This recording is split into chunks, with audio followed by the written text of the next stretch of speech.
नमस्कार, मैं हूं आपके साथ ज्योति और आप देख रहे हैं एसडी न्यूज नेटवर्क पर। आज की बड़ी खबरें फटाफट अंदाज में।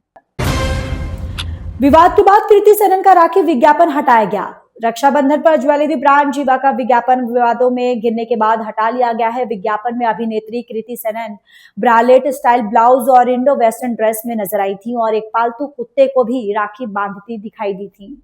सोशल मीडिया पर इसे भारतीय परंपरा के खिलाफ बताते हुए विरोध शुरू हो गया।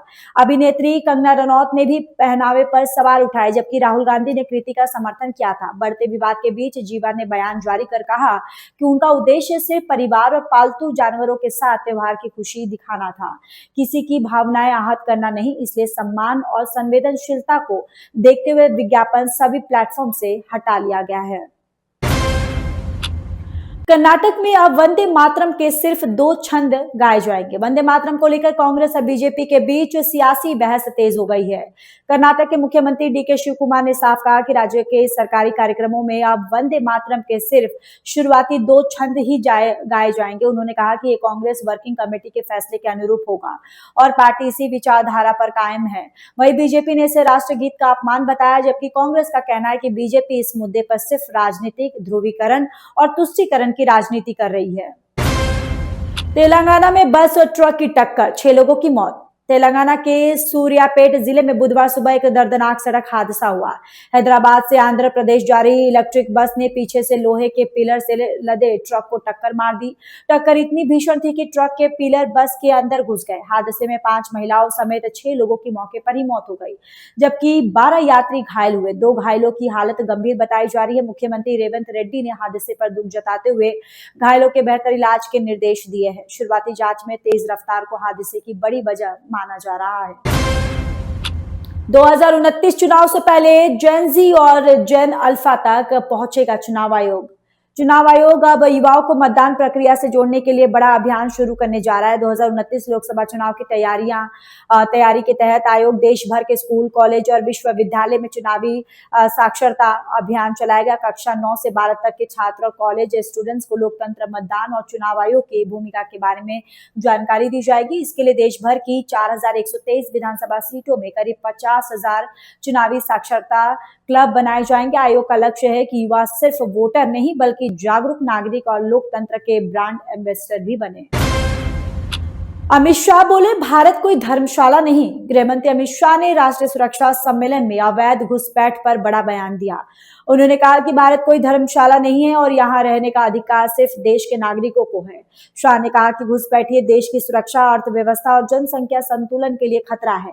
उन्होंने बताया कि पिछले 8 महीनों में उन्होंने सभी सीमा राज्यों का दौरा किया और सीमा सुरक्षा की नई रणनीति तैयार की। साथ ही आतंकवाद के वे पूरे नेटवर्क को खत्म करने के लिए प्रहार रणनीति को रोजमर्रा की कार्रवाई का हिस्सा बनाने पर जोर दिए।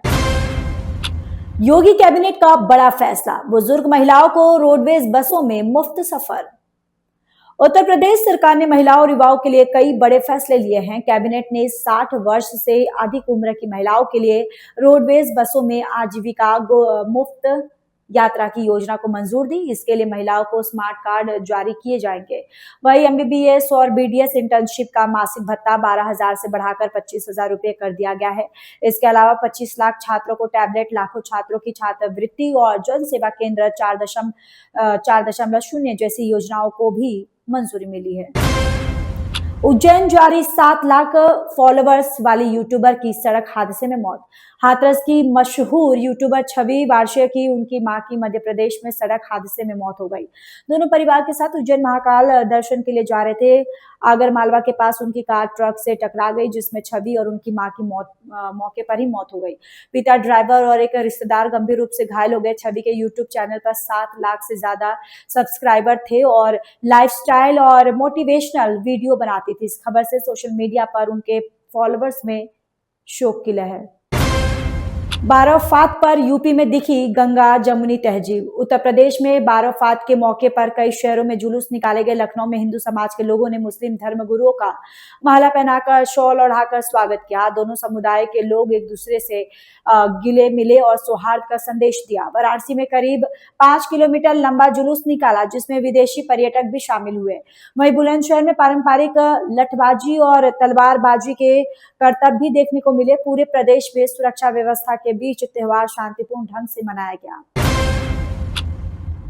बदायूं में अंबेडकर प्रतिमा को लेकर बवाल, पुलिस पर पथराव। बदायूं में डॉक्टर भीमराव अंबेडकर की प्रतिमा लगाने को लेकर बड़ा विवाद हो गया। ग्राम समाज की जमीन पर प्रतिमा स्थापित करने को लेकर दो पक्ष आमने सामने आ गए और भीड़ ने पुलिस पर पथराव कर दिया।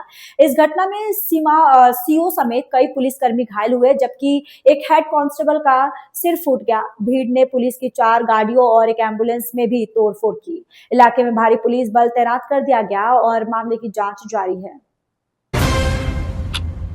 लाइव टीवी डिबेट में महंत राजू दास की अभद्र भाषा पर विवाद। अयोध्या के महंत राजू दास एक लाइव टीवी डिबेट के दौरान अभद्र भाषा और धमकी देने के आरोपों को लेकर विवादों में आ गए हैं। कांग्रेस प्रवक्ता के साथ बहस के दौरान उन्होंने कथित तौर पर गाली दी और जूते से मारने की धमकी भी दी।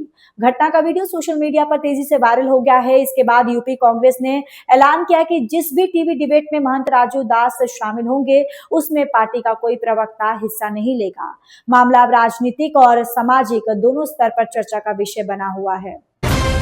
इस अंक में फिलहाल इतना ही। अगले अंक में आपसे फिर होगी मुलाकात। तब तक के लिए मुझे दीजिए इजाजत। नमस्कार।